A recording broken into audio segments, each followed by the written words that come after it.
আমরা কোর্টের গারদে 15 জন 20 জন বন্দী আছে, সকলের জন্য খাবার আসতেছে। ওই সমস্ত বন্দীরা আমাকে একটু আপ্যায়ন করতে চায়। পুলিশরা বলতো যে সবাই রে খাবার দিতে, হুজুরকে খাবার দিতে পারবেন না। কেন? সিসিটিভিতে দেখতেছে, যদি ওনাকে কেউ খাবার দিচ্ছেন দেখা যায়, আমাদের একটারও চাকরি থাকবে না। এইভাবে দিনের পর দিন, এইভাবে 3টা বছর এক একটা করে দিন কেটেছে।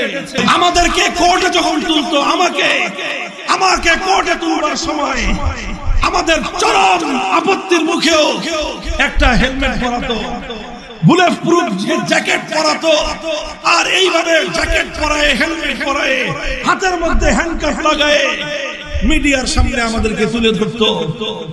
অনেক কাকুতি মিনতি করতাম যে হেলমেটটা দিয়েন না, বলতাম, অনুরোধ করতাম, জ্যাকেট পরায় জাতির সামনে আমাদেরকে এভাবে অপমান করার চেষ্টা